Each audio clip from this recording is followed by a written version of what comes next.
Warahmatullahi wabarakatuh. Halo teman-teman, perkenalkan nama saya Felianti Hakadir dengan NIM 841412039. Saya mahasiswa semester 2 dari jurusan Keperawatan, Prodi S1 Keperawatan, Fakultas Olahraga dan Kesehatan di Universitas Negeri Gorontalo. Tujuan saya untuk membuat video ini untuk memenuhi nilai ujian akhir semester dari mata kuliah Pancasila. Dosen pengampu yang saya sebut nama beliau dengan hormat, Bapak Saleh Al-Hamid. Saya dari kelompok 1 dengan topik materi pengantar pendidikan Pancasila. Yang harus kita ketahui terlebih dahulu yaitu pengertian Pancasila. Apa sih itu Pancasila? Pancasila adalah pilar ideologis negara Indonesia yang menjadi rumusan dan pedoman kehidupan berbangsa dan bernegara bagi rakyat Indonesia. Lahirnya ketentuan dalam pasal 35 ayat 5 Undang-Undang Dasar Nomor 12 Tahun 2012 menyatakan bahwa kurikulum pendidikan tinggi wajib memuat mata kuliah agama, Pancasila, kewarganegaraan, dan bahasa Indonesia, menunjukkan bahwa negara berkehendak agar pendidikan Pancasila dilaksanakan dan wajib dimuat dalam kurikulum sebagai mata kuliah yang berdiri sendiri. Pentingnya mata kuliah pendidikan Pancasila. Nah, urgensi pendidikan Pancasila yaitu dapat memperkokoh kebangsaan mahasiswa sehingga menjadi dorongan pokok, leitmotif, dan bintang penunjuk jalan late start bagi calon pemegang tongkat estafet kepemimpinan bangsa di berbagai bidang dan tingkatan. Dalam perjalanan sejarah bangsa Indonesia, sesungguhnya nilai-nilai Pancasila sebagai pandangan hidup bangsa sudah terwujud dalam kehidupan bermasyarakat sejak belum Pancasila sebagai dasar negara dirumuskan dalam satu sistem. Sejak zaman dahulu, wilayah-wilayah di Nusantara ini mempunyai beberapa nilai yang dipegang teguh oleh masyarakatnya.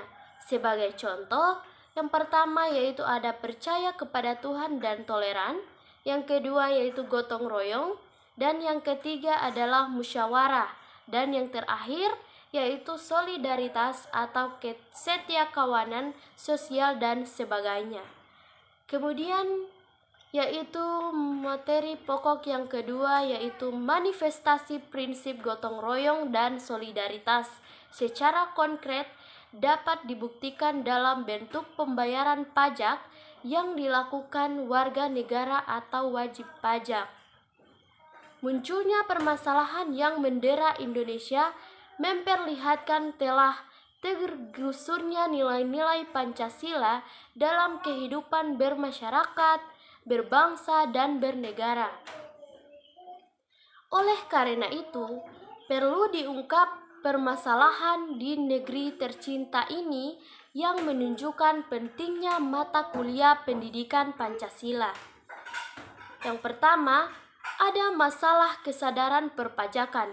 Nah, masalah kesadaran perpajakan ini yaitu kesadaran perpajakan yang menjadi masalah bagi utama bangsa. Nah, karena uang dari pajak menjadi penerimaan negara berasal dari pajak.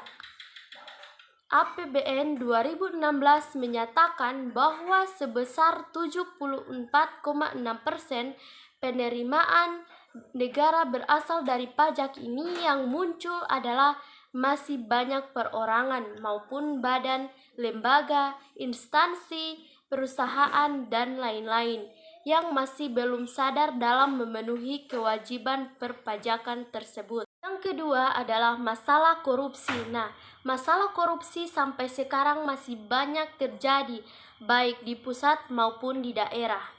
Transparency International merilis masalah korupsi di 188 negara tahun 2015. Berdasarkan data tersebut, Indonesia masih menduduki peringatan di peringkat 88 dalam urutan negara paling korup di dunia. Hal tersebut menunjukkan bahwa masih ditemukan adanya perilaku pejabat publik yang kurang sesuai dengan standar nilai moral Pancasila. Yang ketiga, yaitu masalah lingkungan. Indonesia dikenal sebagai paru-paru dunia, namun citra tersebut perlahan mulai luntur. Seiring banyaknya kasus pembakaran hutan, perambahan hutan menjadi lahan pertanian, dan yang paling sering dibicarakan yaitu peralihan hutan Indonesia menjadi lahan perkebunan. Hal tersebut menunjukkan bahwa kesadaran masyarakat terhadap kelestarian hutan masih perlu ditingkatkan. Yang keempat, yaitu masalah disintegrasi bangsa, mengalir dengan jelas menyusul terjadinya reformasi di Indonesia. Di samping ini menghasilkan perbaikan-perbaikan dalam tatanan negara Republik Indonesia. Reformasi juga menghasilkan dampak negatif, antara lain terkikisnya rasa kesatuan dan persatuan bangsa. Yang kelima adalah masalah dekadensi moral. Fenomena materialisme, pragmatisme, dan hedoisme makin merajalela dalam kehidupan bermasyarakat. Yang keenam yaitu ada masalah narkoba. Nah, masalah narkoba ini dilihat dari segi letak geografi, Indonesia merupakan negara yang strategis. Namun, letak strategisnya tidak hanya memiliki dampak positif, tetapi juga memiliki dampak negatif. Sebagai contoh nih, dampak negatif dari letak geografis.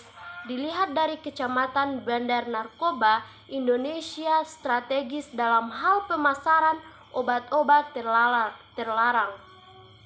Tidak sedikit bandar narkoba warga negara asing yang tertangkap membawa zat terlarang ke negeri ini. Namun sayangnya sanksi yang diberikan terkesan kurang tegas, sehingga tidak menimbulkan efek yang jera. Yang ketujuh yaitu masalah penegakan hukum yang berkeadilan. Salah satu tujuan dari gerakan reformasi adalah mereformasi sistem hukum dan sekaligus meningkatkan kualitas penegakan hukum. Memang banyak faktor yang berpengaruh terhadap efektivitas penegakan hukum, tetapi faktor dominan dalam penegakan hukum adalah faktor manusianya. Yang kedelapan yaitu masalah terorisme. Asal mula dari kelompok terorisme itu tidak begitu jelas di Indonesia. Namun, faktanya terdapat beberapa kelompok teroris yang sudah ditangkap dan dipenjarakan berdasarkan hukum yang berlaku. Para terorisme tersebut melakukan kekerasan kepada orang lain dengan melawan hukum dan mengatasnamakan agama. Adapun alasan diperlukannya pendidikan Pancasila, berdasarkan SK Dirjen nomor 38 Dikti Kep 2002 Pasal 3 Ayat 2, bahwa kompetensi yang harus dicapai mata kuliah pengembangan kepribadian adalah menguasai kemampuan berpikir, bersikap rasional dan dinamis, serta berpandangan luas sebagai manusia intelektual. Adapun materi tentang membangun argumen tentang dinamika dan tantangan pendidikan Pancasila. Yang pertama yaitu dinamika pendidikan Pancasila. Sebagaimana diketahui, pendidikan Pancasila mengalami pasang surut dalam pengimplementasiannya apabila ditelusuri secara historis. Upaya pembudayaan atau pewarisan nilai-nilai Pancasila tersebut telah secara konsisten dilakukan sejak awal kemerdekaan sampai dengan sekarang. Namun bentuk dan intensitasnya berbeda dari zaman ke zaman. Yang kedua, yaitu tantangan pendidikan Pancasila.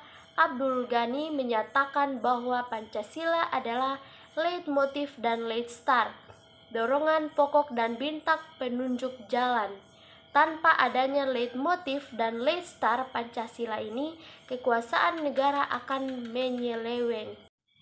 Adapun materi yang terakhir tentang mendeskripsikan esensi dan urgensi pendidikan Pancasila untuk masa depan. Yang pertama, pengantar perkuliahan pendidikan Pancasila.